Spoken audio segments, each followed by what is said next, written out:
The way that we scroll, the direction of the scroll, it actually triggers our limbic brain. You know, we're doing the scroll from down to up, and the way the eyes have to do this is inducing of our emotional survival state. If you can put the phone right up in front of you, and when you're scrolling, just try to look away and then look back or look beyond while you're scrolling if you can. That's one helpful thing. Could eye yoga, yes, I said it, eye yoga, help heal your nervous system? Does the user experience on Instagram activate our fear centers in our brain? Can religion actually be a trauma to your nervous system? Is mold, Lyme disease, and chronic illness just in your head? In this conversation with Dr. Cathleen King, we share how subconscious beliefs, especially those tied to religious conditioning, parental trauma, can actually create a chronically dysregulated nervous system. And we explore how feelings of unworthiness or fear-based programming can contribute to your chronic health struggles. And this podcast is so unique because we actually question all of the narratives that we're used to hearing that are supposed to help us. Dr. Cathleen King is a leading expert in neuroscience-based healing, and she specializes in nervous system regulation, trauma recovery, and brain retraining. She's the founder of Primal Trust Academy, where she teaches practical methods for self-healing from chronic illness, emotional dysregulation, and those deep-seated trauma patterns that many of us are still living with. Thank you for joining this episode of Heal Thyself. To support the show, please rate, review, and subscribe. It gives us the opportunity to really expand this knowledge to people who need it most, and you can do your part by just sharing the love. Again, thank you for listening. I'm forever grateful, and I love you all. Let's get started. Okay, Doc, welcome to the show. We were talking off air. A lot of people don't know I've been doing your course, and your course has been so important to learn self-regulation techniques. And the reason why I started your course was because I was sick with mold 4 years ago, and even when it wasn't in my system or it wasn't in my home, I was convinced that it was in my home. So everything I smelled, mold smell. Everything I saw, oh my God, this closet, mold, no, this shirt, no. And then I would feel these symptoms come back on as if I was in a moldy home. Yeah. And then remembering, oh, wait a minute, maybe my system's on overdrive, sensitive to this stuff. So I love in your course when I learned a lot of these fantastic interventions that I can do day to day. And this is what I want for the audience today, is for them to learn practical tools that they can do to help rebalance their nervous system. But I want to start with my favorite one of all. How can eye yoga change your health? Such a good question. So eye yoga, for those of you who are listening, you're like, what is that? It's using your eyes to stimulate your brain and even contract muscles in your neck in a certain way. For me, I learned it from the field of functional neurology. So there's a lot of functional neurologists, chiropractors that use eye exercises to help rehabilitate people after a car accident. But it also happens to help to regulate the brain and its overreaction response. And that's really what was fascinating for me when I started to bring it in. So eye yoga, your eyes are one of the most direct ways to target the brain. And just moving your eyes from one way to another, you're going to target your left hemisphere, your right hemisphere. We know that doing eye movements helps with trauma processing. You think of EMDR or brain spotting. And so our eyes are a way to access what's happening inside of our brain, both physically, as far as the hardware and how the brain is processing, and the software, our emotions, our trauma memory. So doing exercises to train your eyes to basically send stabilizing signals to your brain and body can be one of the easiest, most effective ways of beginning the nervous system regulation journey.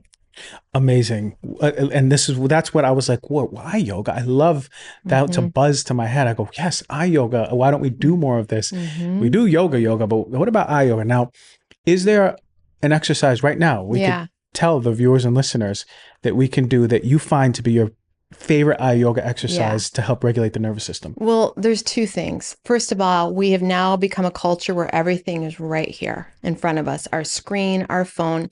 Whereas 20 years ago, we were constantly doing something known as a near-far gaze. We would read our book and then we'd look off into the distance of where we're going. We spent a lot of time with our eyes looking in the distance because everything wasn't right in front of us all the time.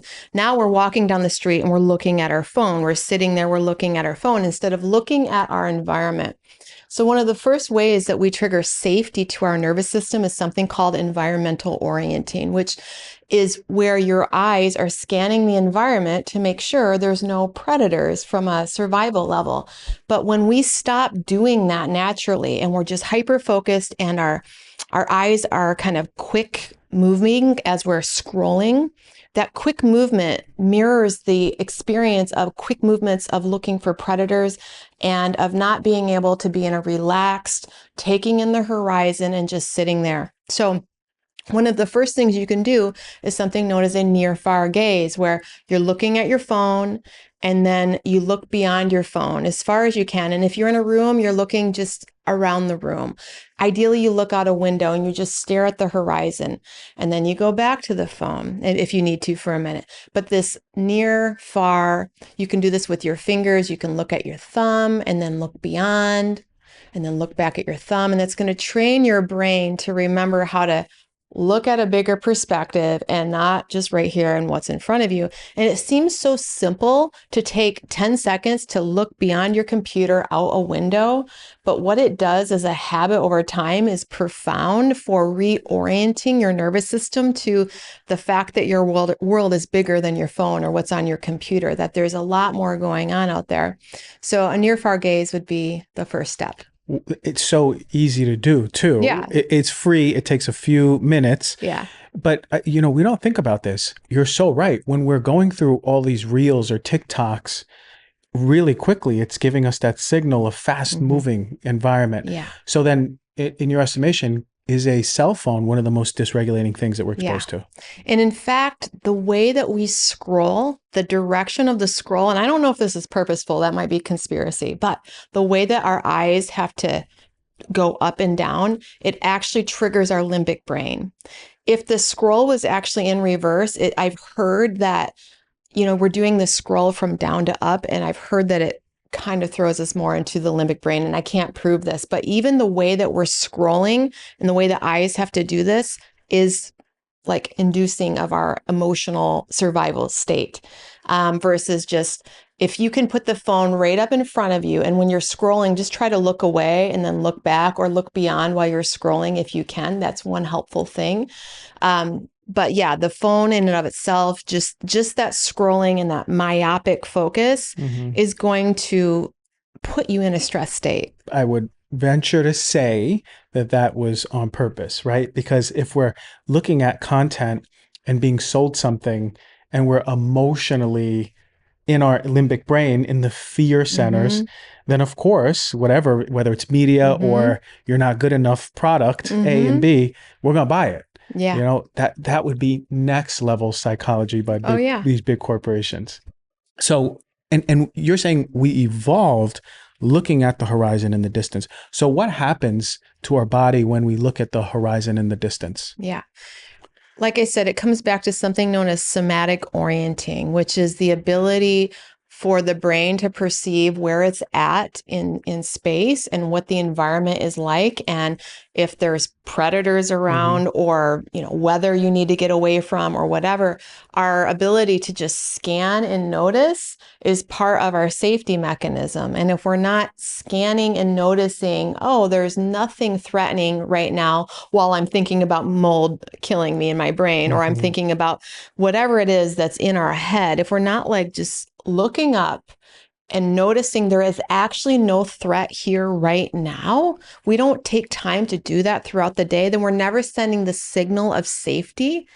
We'll go all day long and not notice that we're actually okay. We might not be feeling perfect, but there's not a threat that is to the magnitude that our brain thinks that we are in threat all the time. So, think about 100 years ago, you come home from work, you'd sit on the porch, you'd sip a glass of tea, and there was no TV. There was just looking outside, and that settled the system. We don't do that anymore. And we should. For me, one of the best ways to reset my system is literally go outside. I sit on my couch and I just stare at the mountains and look at the clouds and look at the birds. And I'm just looking and breathing and noticing that there's nothing immediately happening right now that I need to attend to. There's nothing I need to run away from. And it's like a way of remembering that the world is a lot bigger than the story in our head that's running all day long. Nervous system regulation, it's actually quite simple. And they're just simple habits that our culture has gotten away from because of the hyperstimulated world. I've got this big in-depth course, but like these are very simple things. It's more about convincing the person to do it.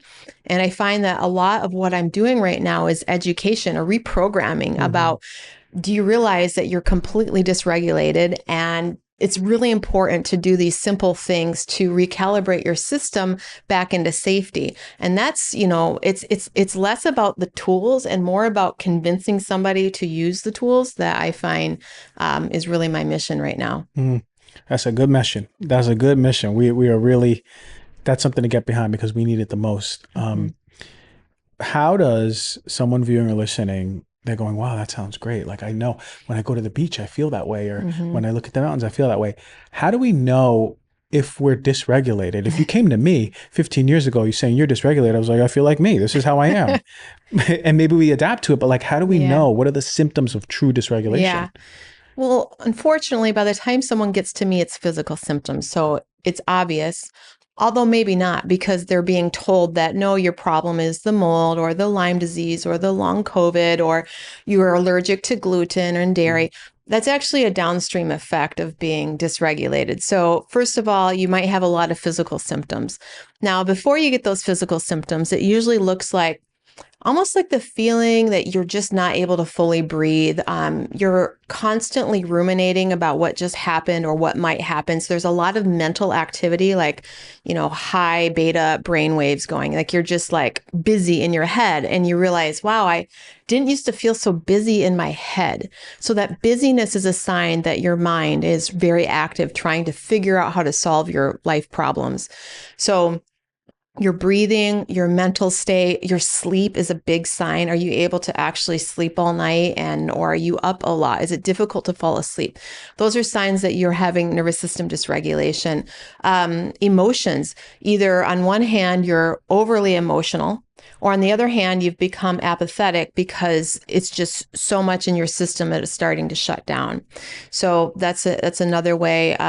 Even having a hard time being in relationship and noticing that you're constantly triggered or you're constantly in some type of either shutdown, withholding, argument, that's nervous system dysregulation. It means that you're not able to perceive reality fully and you're stuck in some type of survival response. So those would be a few things.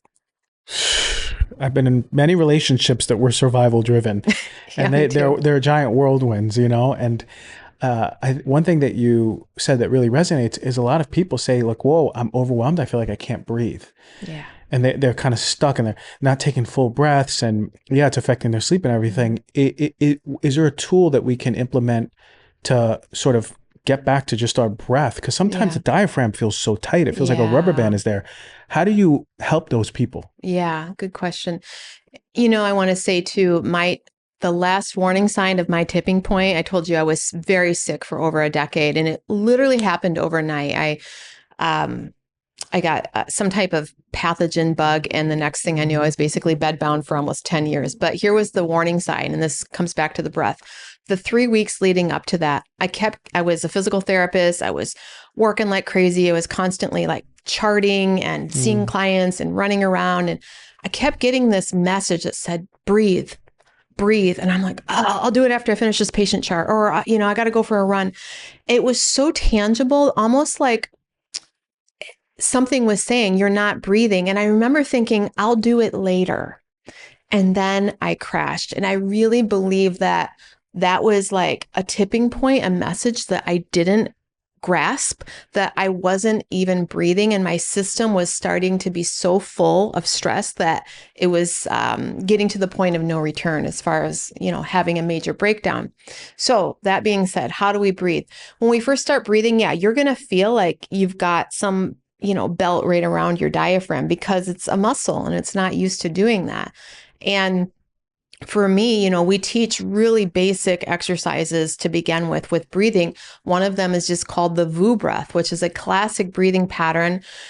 Peter Levine coined it, and it's using vibration and a long exhale. So the 2 points of this breath is that it's a longer exhale than an inhale, and it's also using vibration to stimulate the vagus nerve.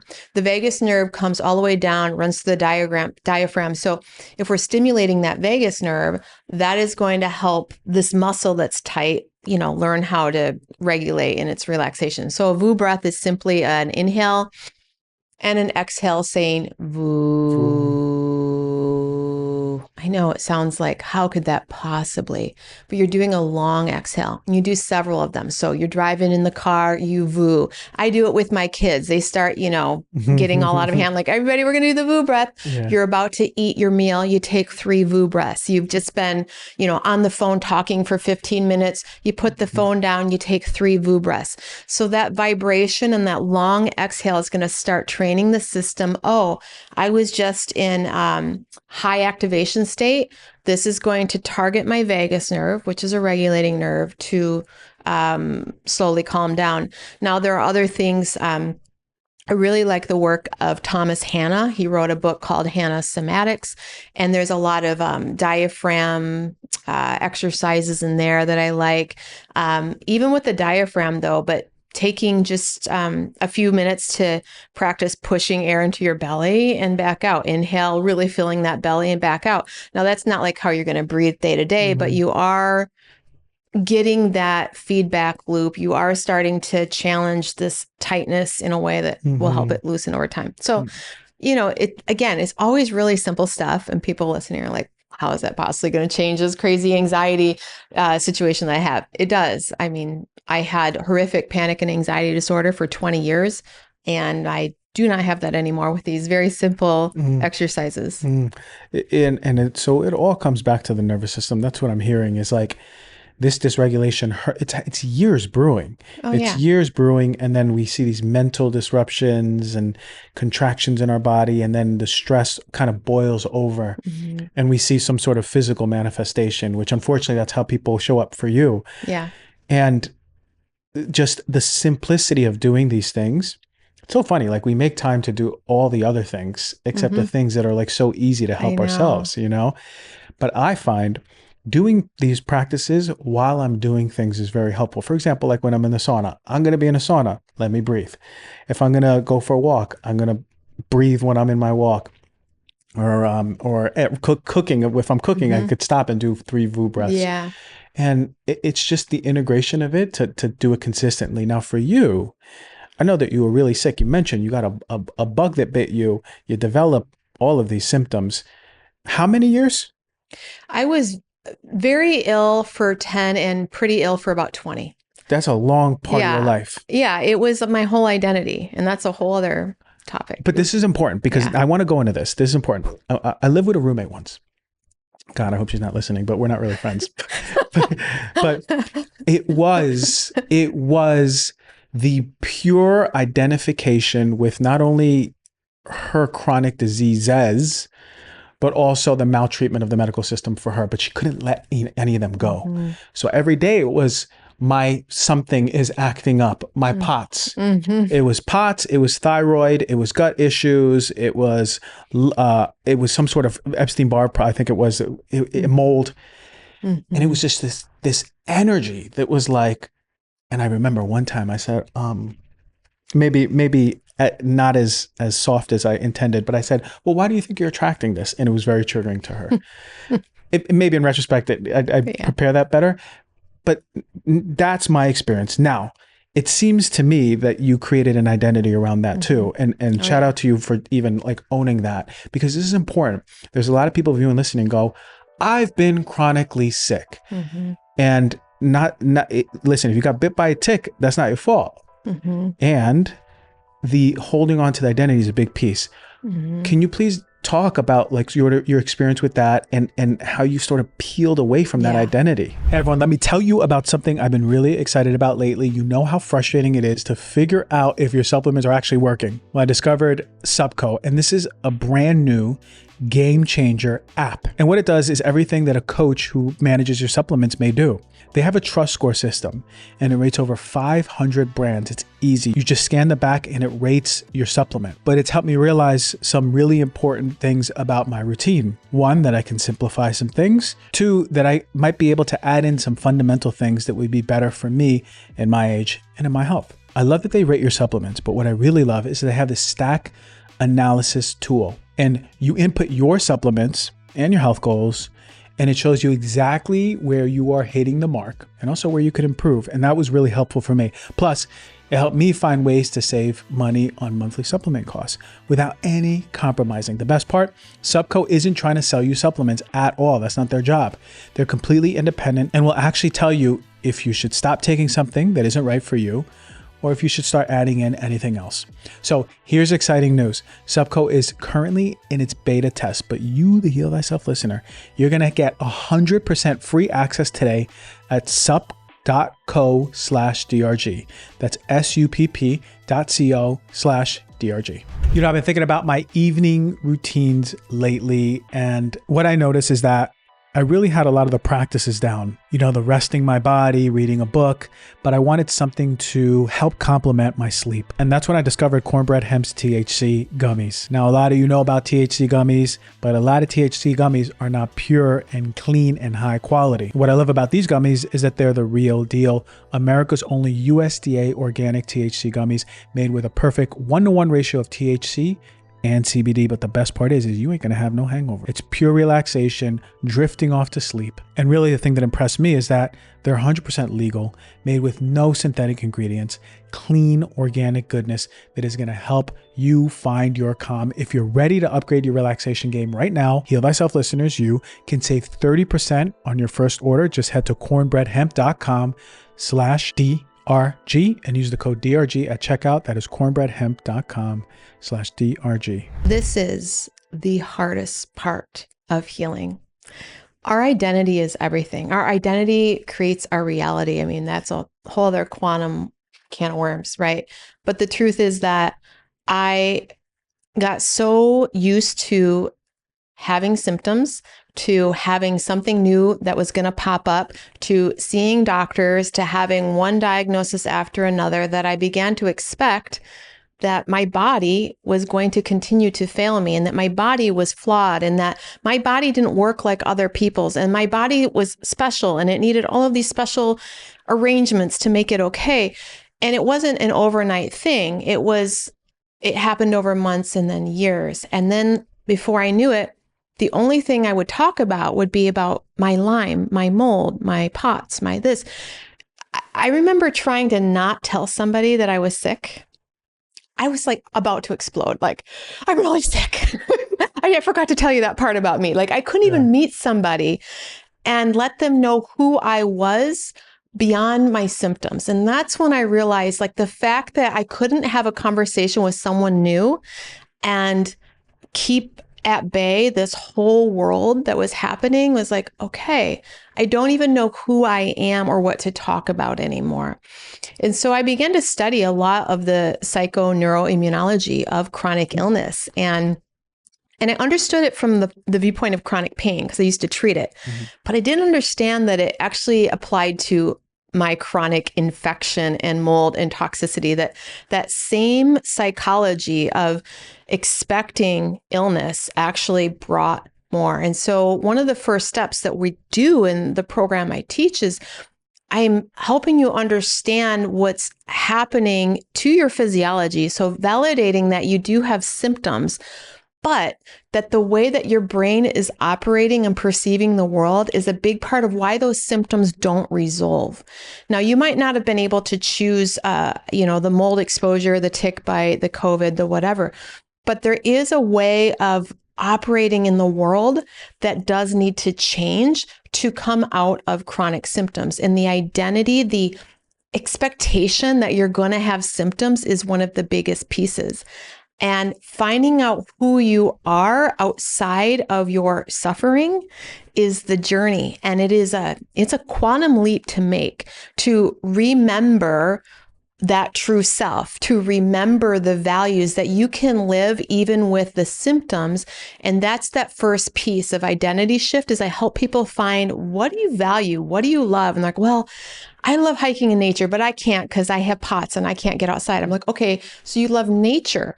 How can you immerse yourself in nature in a way that is doable today? And that was mine. I had to lay in the grass and look at the trees and live my value of being in nature and receive the fulfillment of that, even though it was limited compared to how I used to live that value. And that was the beginning of shifting my identity out of illness consciousness, illness focus, was finding ways to live my values even with the symptoms. Amen. That might be one of the most potent things people ever said on this podcast, is because what you're saying is very challenging, particularly because it's way easier for me to look up an article or look up an Instagram video and then find out what 5 supplements I need to take. Yes. It's even easier for me to spend $1,000 from a practitioner to tell me what supplements I need to take after all the blood work is there showing these things. But the truth of the matter is that this is the biggest step in healing. And I completely agree. I speak about identity a lot because of this, is that unless we're ready to step into that healing, we're going to be rooted into our old sick identity, that sickness. There was, what's that quote I put up? It's like, you cannot heal someone who is in comfort with their sickness, or something like that along those lines. And so when I'm hearing your story, I think about me with the mold, and shout out to my partner. She is like so lovingly direct, you know? So I'll be like, ooh, that kind of hurt, but I love you, you know? Yeah. And she would, initially she's like, I notice that you mentioned that the mold sickness is holding you back from doing a lot of things that you want to do. And I noticed, whoa. And then I started thinking about, it always comes up in every conversation. Just like you said, it's hard to tell people that you haven't been sick with mold, that mold isn't part of your identity. And I see that in the friends, we're here in Venice by the water. There is mold in these homes. There's a lot of my friends who got sick with mold, and they're saying the same things. It's a lot of the mold. It's always at the forefront of the conversations with me and with other people. And we sort of keep ourselves in this identity of, I'm sick. And this is just, I could say Lyme. I could say COVID. I could say whatever it is, but mold was my thing. Yeah. And it wasn't until I actually noticed, I was very aware when I was complaining about mold symptoms, and when I was even saying the word mold. And then that started happening less and less and less. And then I kind of started forgetting that, like, I was sick with mold in my past and I'm sensitive to mold. And then I started kind of feeling better. Yeah. It's kind of crazy. The identity is the things in many ways that keeps you sick. It is. And a lot of people at first, they're like, well, I didn't know I had mold when I was first getting symptomatic. So it wasn't because of the identity. And I get that, but there was still something happening in your nervous system that caused your system to feel like external toxins are a big problem. And that could be external people. It could be how you were raised in a way where you start to develop the neurobiology of, this might not be okay. They are not okay. I've got to watch out for my environment. That is the setup for the mold illness. And then you get the validation that it's the mold. And this is the big point. When we grow up in some type of like, gotta watch out for ourselves, but there's no validation because nobody is like saying, yeah, you do because of so-and-so. The moment that authority figure puts down on a lab test, this is why you need to watch your environment. It goes so deep into the psyche, and it's like this match to this need that we have had since we were children, that my environment isn't safe and I can prove it. Yeah. That's what really cements that identity that you're talking about. Oof. Yeah, I love this way of thinking. I love this conversation. And I notice that many of the people who I'm in these conversations with, like me, had an unsafe childhood environment. And so what better way to validate that not only relationally people aren't safe, but now the world isn't safe. Yeah. And I think for better or for worse, one of my, and I'm bringing this back to me because I can only see it through the lens of what I've experienced, but I absolutely hear it and have empathy for all of this. Yeah. But now it's like really clicking in many ways, is going into medicine and learning about environmental medicine and actually talking about, hey, the EPA is letting in all these toxins and everything. And now having too much of that knowledge that, whoa, okay, the world is not safe because now there's these toxins out here. Yeah. It's this validation. And then, like you said, hearing an authority figure. I wonder how much, if I caused more healing or damage in the work that I put out. And that's kind of it's kind of humbling thing to say right now, because before I thought I was empowering, but maybe I was doing more damage by just speaking about this toxin is here and this and when you go in your bedroom here and it's in your living room. And then all of a sudden and then the mold, all of these things are keeping people in this, the world isn't safe. Yeah. Would you say that like a lot of people who come to you with physical symptoms downstream already have had that experience in their childhood that maybe people aren't safe, parents aren't safe, the world isn't safe? There is such an archetype of those who end up in my program, and they're like me. They were in some type of, usually unsafe environment or a pressured environment of, it might have seemed safe, but there was a lot of pressure to perform and that's part of your worth. And these people tend to develop a way of life that looks like a go-getter. They look very high functioning until somehow at some point there's a tipping point, whether that's a toxin exposure, a pathogen exposure, or a major life stressor. And then that high functioning performance person that is actually trying to fix themselves so that in some way they're safer in that environment. There's just a match there. And those are the ones that get sick. But having, the ACEs study, the childhood ACEs study of adverse childhood events, that's a big indicator of who gets sick. And so if you're wondering, take that test. It's 10 questions that'll let you know if you may need to look into your nervous system as part of the reason that you're having chronic symptoms. And we know with that study, it could be many things like autoimmune disease even. The archetype is there, huh? Oh yeah, I see for sure. I can recognize it like that. Like, oh, I know you. You're one of me. And you, of course, you see all of the steps. It's so important. One of the things, and I want to tell you, I want to ask you how you feel about this is when I teach my students to actually just speak to a stranger from the heart and speak with a compliment and just open up a conversation. Oftentimes that starts retraining their system that the world is safe. And these are people who've gone through a lot of like my parents were abusive or something like that.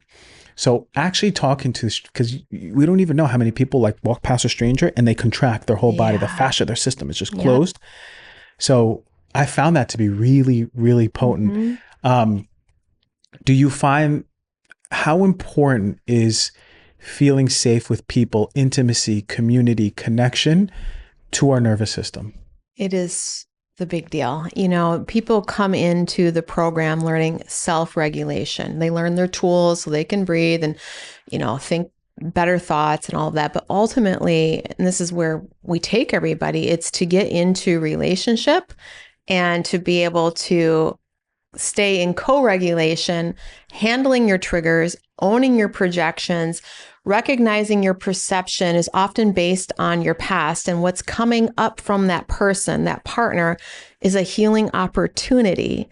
And then when you're in relationship and you see that the conflict is always an opportunity to rewire those original wounds, that's when people have another big leap in their healing, because they're now no longer avoiding the conflict. They're recognizing this is an opportunity for me to heal, an opportunity for me to meet what has been in there all along, driving my limbic system, driving the cell danger response, things like that.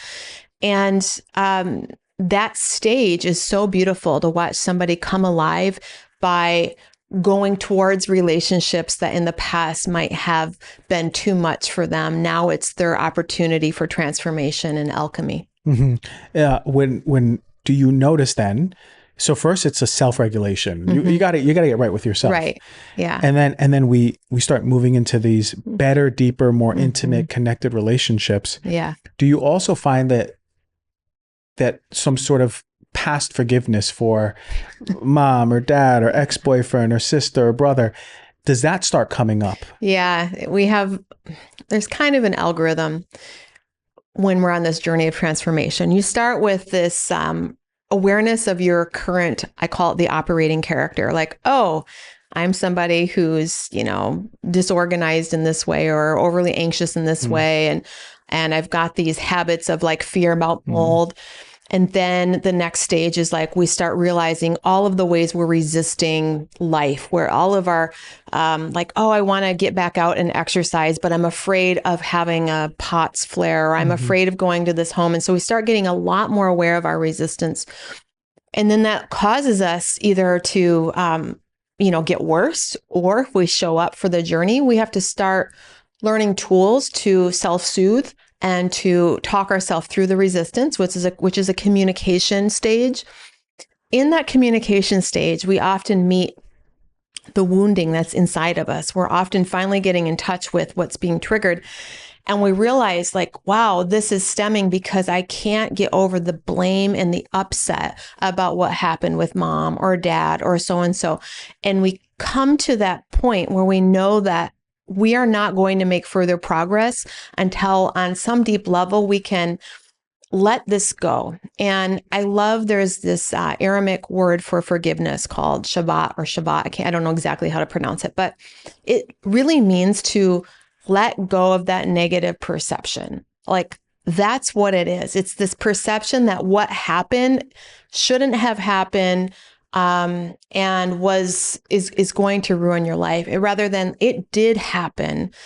And it's almost like accepting that it did happen is the forgiveness. I allow the learning that I have had to go through because of X. It doesn't mean that what happened you agree with or it's okay, but that you agree with reality, that it put you on a path of learning.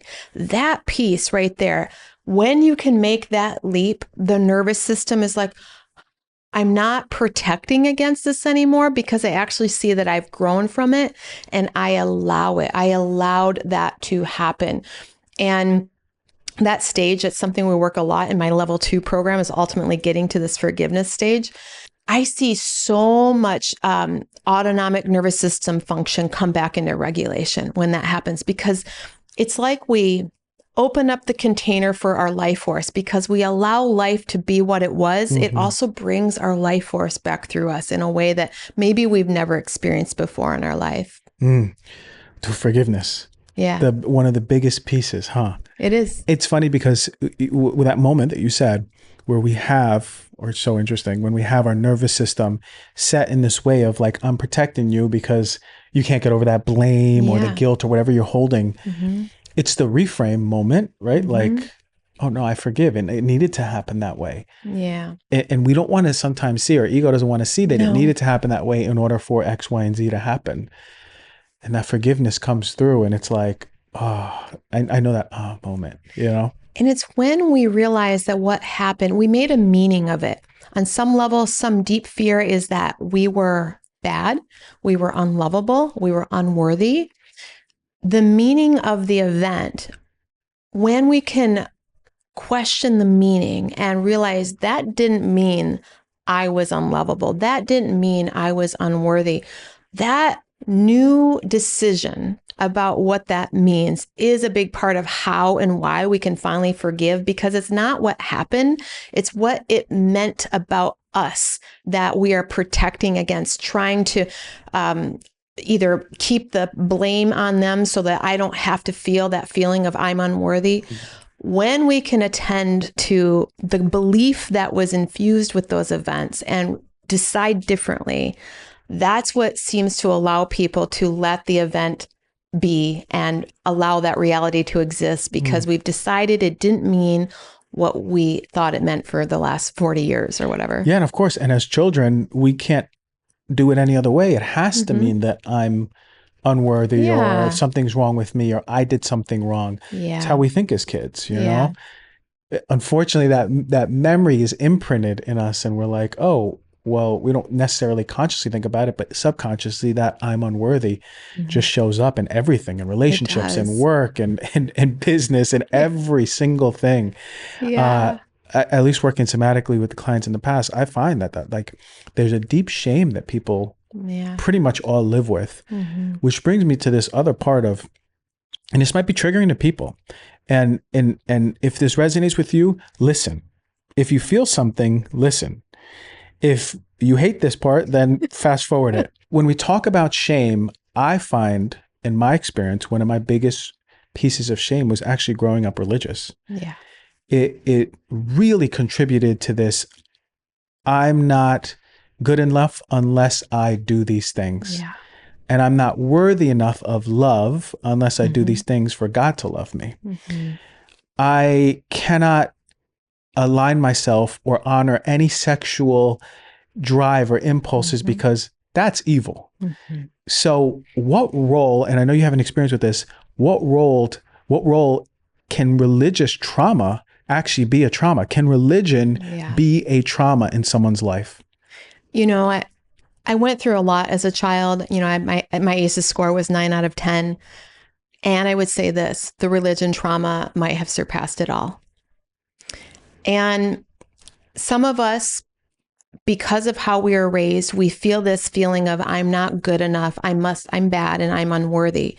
And then if religion comes into our path, it's almost like an energy match of this is how I need to fix this feeling of unworthiness that might be being triggered because of the home dynamic. And then the religion and the teachings, depending on the church, depending on the pastors or whatever you grew up with, it can almost be this perfect fit for that fear of unworthiness. And this is what you need to do to be worthy, but you actually can't ever do it because it's this perfection game in a way. And it's reinforcing that, yeah, who you actually are is flawed from the beginning. So it's reinforcing this meaning that I talked about earlier that we already have, which I had. I must be bad and unworthy because these things are happening to me. I went full on into religion and literally as a kid was like studying the Bible as my self-help guide of how do I fix myself. And I couldn't keep up with the standards that were presented to me because I have human drives. And so then I hated myself even more and tried even more. You know, I went to a Christian college, I studied religion, and then eventually like literally became a Mormon because that was another piece of like the algorithm. I'm like, oh, I'm going to get married into this system. And there's all of these steps that you do, and did the whole thing. And I felt worse than I ever had because despite trying so hard to live a good life, a pure life, there was a messaging that in some way I was separate from God unless I could ask for forgiveness in a certain way with a certain, like I couldn't ever figure out how to like do it right. How can I get this wholeness feeling? And then I'd go and make a mistake again. I'm like, oh my gosh, I've got to ask for forgiveness again. And really for me, I believe it put me into that Karpman drama triangle, the victim, perpetrator, savior, rescuer, where I was stuck. And I'm not saying all religion is like this, but the way I interpreted how I was raised in religion put me into that drama triangle. It kept me in a sense of unworthiness, and I need something outside of me to tell me that I am good enough. Mm-hmm. And I don't know if I can actually do it good enough to get that feedback. I always doubted. I would pray for like, oh, I want to feel forgiven. I want to feel good enough. But I always doubted that I had actually achieved that place because it needed to come from outside of me. And I didn't have control over that perception of my worthiness. And that piece, there was a big point when my energy shifted. One day I was doing my eye exercises. This is a true story. I was doing my eye exercises, like an intensive functional neurology practice where every day for about 4 to 5 hours, I was doing these eye exercises. Wow. And it was because I knew that they were working. And at the time I had severe chronic fatigue, severe POTS, severe all sorts of things. I had full-time care for my kids. I was doing these exercises and reflecting on my current religious beliefs. And all of a sudden, all I felt doing these exercises was intense guilt. And I'm like, I feel so guilty. And then despite all that I've done the last 40 years of trying to be good, I feel like I could feel the guilt that was just embedded in all that I was doing, despite thinking I was doing the right thing. And in that moment, I decided to leave the church I was in. I literally took off the garments I had on. My energy the next day was like 70% better. I had quantum leaped out of chronic fatigue syndrome because on some level, I decided that my worth was going to come from my own sense of acceptance and self-love, and that I believed that God, whatever that is going to align with my perception of myself. And it was just like overnight. So something about doing those eye exercises connected my brain state into a whole brain state where I could see past a lot of the programming and feel the guilt that was buried inside of me and make a choice that was radically different. I mean, I lost my family, I lost my community in that choice. It's like I lost everything but myself. And I got myself back. And that put me on a whole different trajectory because the feeling of my life force coming back in by deciding my worthiness is something that I can choose for myself it was a different dimension. I was in a whole different reality after that. Oh, that's incredible. Amen to that, man. I felt that one.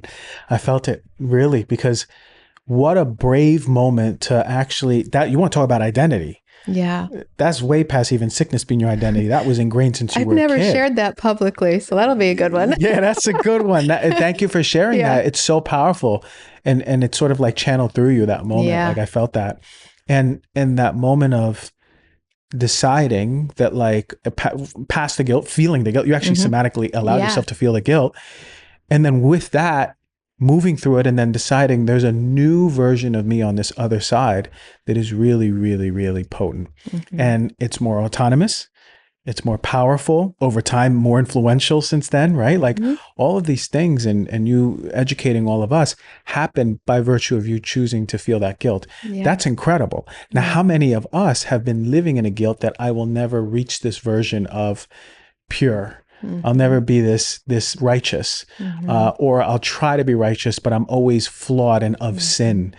It's pretty incredible that there's millions and millions of people who are living like that. Yeah. You know, and it hurts me to not think that, whoa, how about the moment where you actually have that self-autonomous experience with you and go, okay, no, actually maybe I'm going to be in charge of my experience and I'm going to be connected to something higher, but who will love me inevitably.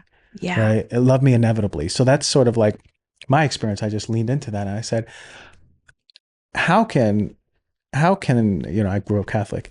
How can, if I'm ever a father, will I ever damn my child into damnation? You know, it's impossible. That's conditional love. That's not unconditional. Don't tell me that's unconditional love. Right. You know, the closest thing to unconditional love that we know as kids is our parents, right? And sometimes that's with condition, right? Yep. Do this and you'll get a toy, or do this, you know. But you mean to tell me that's unconditional loving? But there's a caveat that never made sense to me. And you know, I come from my dad, and my dad grew up in Catholic school in Ecuador, really big, lot of Catholic, really Catholic driven. And he always said, they kicked him out of school for this. He always said, I don't believe any of this. I believe in energy. He was saying this in 1957, 58. Wow. I believe it's energy. So years later, I showed him this video by David Lynch, and he was talking about quantum. And my dad never heard quantum. I can see him being emotional because he felt validated the first time in 50 something years at the time, you know? So it's like, how many people, and there's a shift happening. I feel that.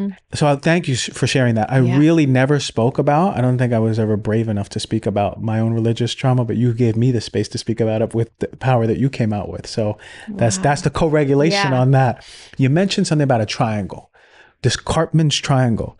What's the Karpman's triangle, and how does it implicate our lives as viewers and listeners? Such a powerful model of victim consciousness that a lot of us can get in. So there's this idea that a lot of us, and even me now, I can still get stuck in a victim consciousness. I am not an ascended human being, but it's this idea that we can get stuck in this dynamic of feeling like a victim, feeling like there's somebody who did this to us, a perpetrator, some force outside of me is making me feel this way. So that's the big key. They are making me feel this way and looking for a rescue. This person is going to come into the situation and save me from this perpetrator. And that dynamic can happen in so many aspects of our life where we're stuck in victim consciousness, blaming somebody or something or some bug or some political figure and looking for rescue from another doctor, pill, political figure, religious leader to save us. And ultimately, we are in a powerless state when we are in that particular dynamic. And that is one of the most important dynamics that I like to teach about and help people to say, where are you in this? And how can you shift the energy? And this is what can feel like a quantum leap to have the same dynamic happen and move from a victim into some type of creative mindset, which is usually, how is this for me? What is this asking me to meet? How can I transform through this? And instead of a perpetrator, you have a challenger, a coach in your life, like your partner who says, hey, is this mold thought? Is that really helping you? It's a challenger instead of a perpetrator. And, the rescuer is coaching us. So maybe we're taking a course to learn a better way to think of it, or we have an advisor in our life, but they're not rescuing us. The challenger isn't like hurting us. And we are making a choice that we are basically saying yes to reality, to whatever it is that we are dealing with in that moment. Whatever that hurt is, we are agreeing with it in that it's happening, and therefore we need to meet it. And that is the shift that we need to make every day. I have to make it still every day in various ways of moving from feeling like a victim about X to finding my creative willingness to allow myself to grow through it. How many people who are chronically sick are stuck in the triangle? All of them. Has to be, right? Yeah. It has to be. Because, God, I think about my ex-roommate. Like, I'm sick because this medical doctor missed me with this diagnosis. It's stuck with that perpetrator, stuck with the victimization, and attaching herself to the nearest man who would be able to be her savior. Yeah. Me being the roommate one time, so it's like, it's always in that triangle. Yeah.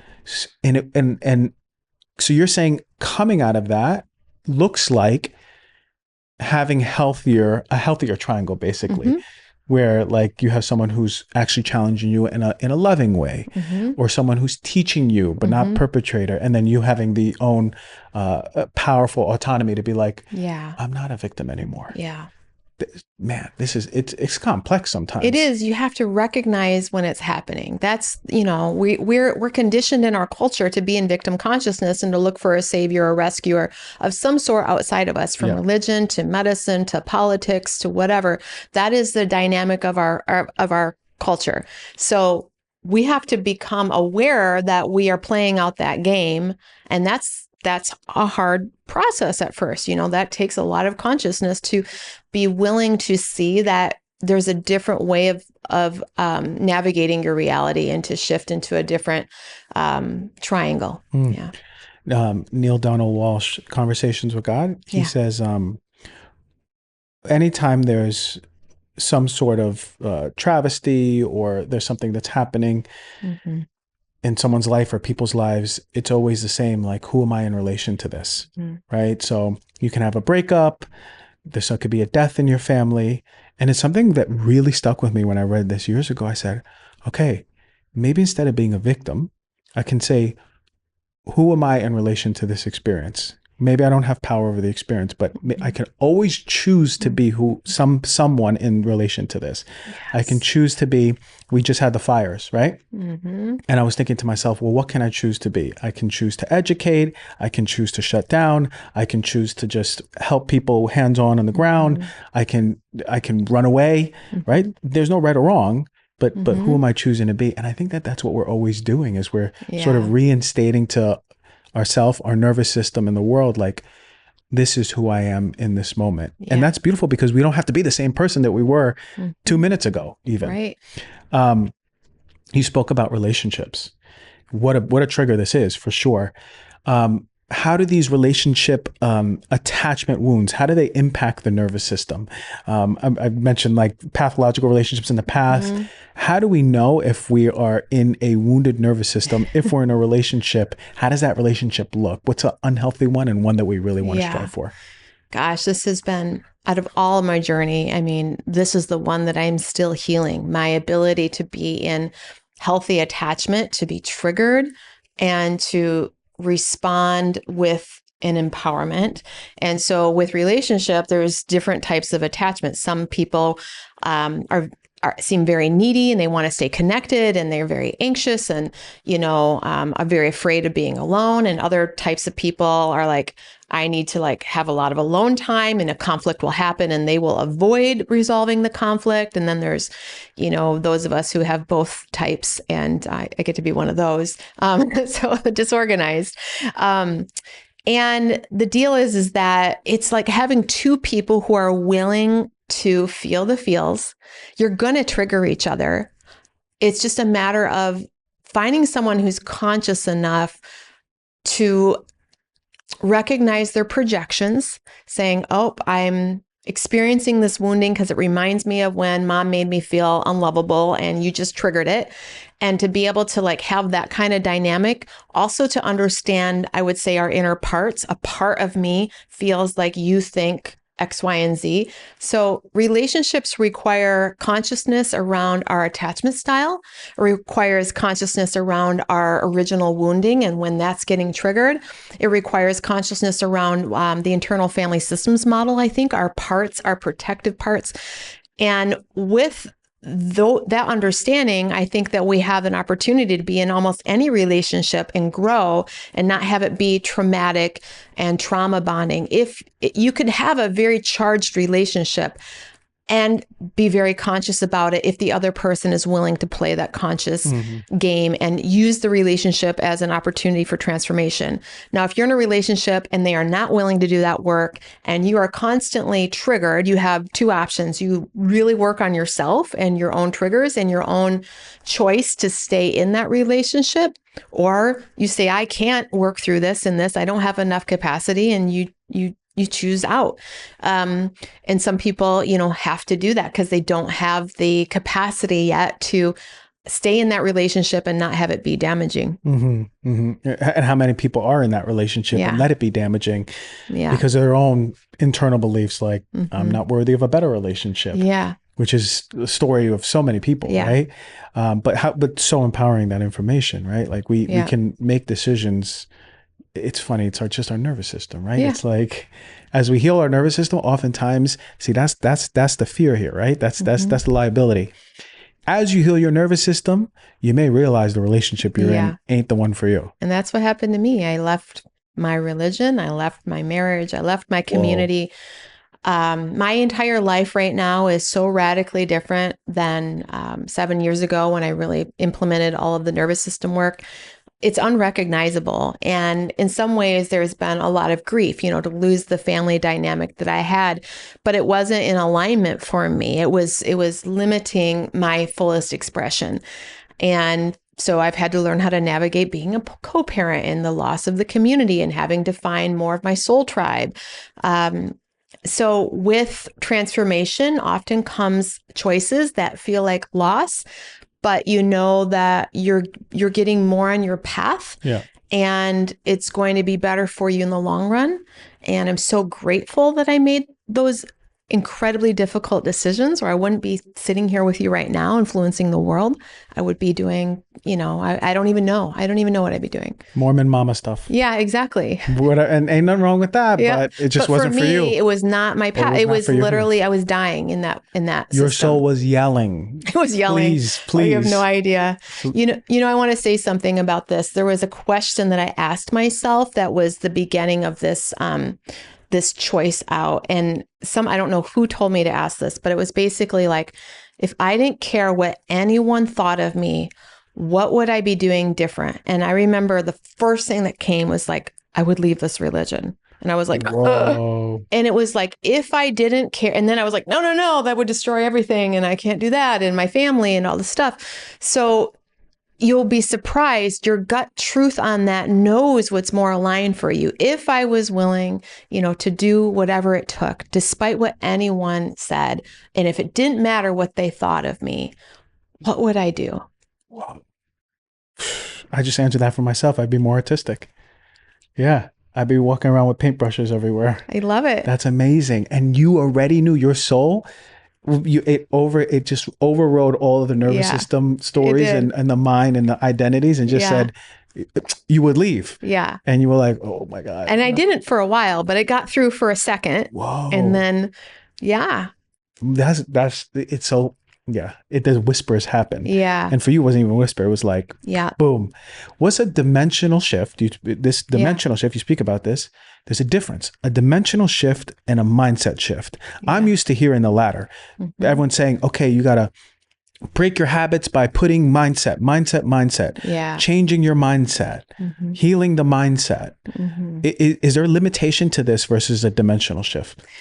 The mindset shift is part of a dimensional shift. When I think of a dimensional shift, I think literally the way my reality is playing out has a whole different, it's a whole different experience, meaning a dimensional shift might be going from the victim consciousness to the creative consciousness, the sickness identity to the identity that is living their mission, even if symptoms are still there. So in other words, like your concept of reality and not just your mindset, but what you're actually experiencing, what you're attracting to you, the relationships you have are a completely different standard, a different frequency than where you were at before. That to me is a dimensional shift. But the mindset is a piece of it. A lot of times people do this mindset work, but they're so out of touch with their somatic system that it's actually it's like a mental escapism.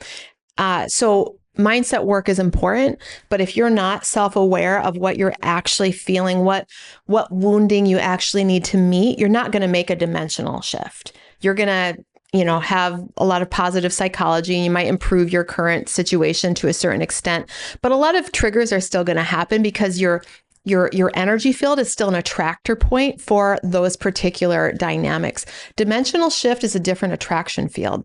It's a different expectation of reality. And therefore, what's coming into your reality is going to be different altogether, not just changing your mind about something. And that's what's necessary. That's what creates the sustainable change. Yeah. Because the mindset shifts. Man, you know how many mindset books I've read since I was in college? Change your mindset, how to change your mindset, do your mindset, break your mindset. And then I'm doing these things and I'm like, wow, this is amazing. I feel better. And then it just goes back to like 2 months later. Yeah.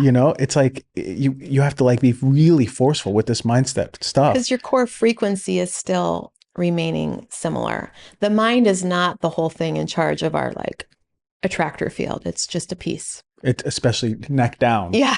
It's all that stuff. Yeah. Okay. As we round about this interview, I wanted to, I want people to view and listen. You ain't religious, but you're deeply spiritual. Mm-hmm. And what role, because we don't talk about this enough. We talk about nervous system, we talk about somatics, but what role does actually having a spiritual connection play in overall health? Yeah, it's everything.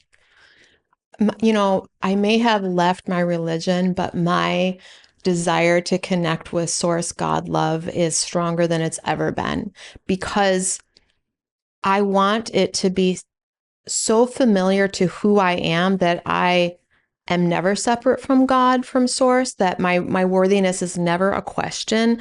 My lovability is never a question because the sense of myself is that I literally am part of God. That to me allows triggers to happen to us and not to derail us because our lovability, our worthiness, our sense of I'm still in connection isn't being challenged in the way that it might have been prior to having that healing. And I'm still on that path. I I think it's a life's journey to feel like unified with God's source love. And there are things that happen. There's something that just happened this week that made me feel separate. And I was triggered into separation, and I forgot that there might be a separation from a person, but I am not separate from God's source love. And therefore, I'm not actually separate from that person either. And so to me, the ultimate nervous system retraining and the ultimate mind retraining is that stillness of connection to that which we are, which is not this body. It's not our emotions. It's not our thoughts. It's a presence of loving connection to life itself. And, you know, my company is called Primal Trust. Why? Because I wanted to experience the trust in life itself, my primal right as a human to be connected with God that was taken from me through programming. I want that back, and I will find that, and I choose to find that on a daily basis, and that regulates everything. It regulates everything. What a great way to stop that podcast. That's a fantastic. Where can people find you? You mentioned Primal Trust. Tell us more about that. Yeah. What all the offerings and all of the listings for you. Thank you. So I have an online platform called the Primal Trust Academy and Community, and you can find that at primaltrust.org. And it's a community program. So we have live daily classes where we learn nervous system regulation, but I also have recorded courses, and I teach you. It's a journey. I teach you how to build a nervous system regulation toolkit in our level 1 program. And then in level 2, we work on this deeper stuff, the attachment wounding, the sense of identity, all of the things that were actually the setup to cause you to get sick in the first place. A lot of people right now, they're all talking about the nervous system tools and the vagus nerve tools, and that's great, but that's not repairing the root cause, which is a separation from source, a separation from love in some way. And so it's a journey to have the capacity to feel the wounding inside of you, to have the capacity to handle the triggers, to handle the symptoms, and repair what was lost. And so we do that in Primal Trust. It's a membership, $96 a month, cancel anytime. You can find me on Instagram as well, primaltrust_official. And I have a book that I wrote. It's free. You can download it on my website. It's called How Healing Happens. It's about 130 pages, but it's basically a free mini program. It's going to go through all the science and the background of everything I teach for those that have any type of chronic symptoms or even chronic stress. So that would be a great way to start under the free resources section in the website. Amazing. And for those of you who don't know, I am on the level 1. Yeah. I take like one course a year, and this is the one that I took. It went from last year to this year. Yeah. But I find you're teaching clear, concise, powerful, taking complex ideas and making them simplistic is really easy. You know, I come from the medical background, so I can appreciate how I know what's there, and you're synthesizing it for people to understand who like may not come from a medical background. And that's really nice for me to hear. And then the actionable pieces are some of my favorite, you know, like, cause I do the eye yoga I mentioned offline. I do it in the mornings. I know each time where in my upstairs bedroom I'm going to do each move. And it's been really helpful, and the breath in the sauna. So fantastic. You know, a lot of people go, Dr. G, I need to find a somatic healer. And yes, and you need the self-regulating tools too. And it's such a fair price. So go, like people go do it. If like you really want to do the work, just go do it. And you know, it's so you'll just get through it, and it's easy and it's fun and it's perfect. Thank you. Yes, you're welcome. And go read the book. So thank you for coming on. This has got to be one of my favorite podcasts in a very long time, because this is like, you know, if you think of like resonance behind like guest and podcaster person, there's real deep resonance, because I get your story, but I get your mission, and I feel the same way. So thank you so much. I really respect you. Thank you. It's a pleasure.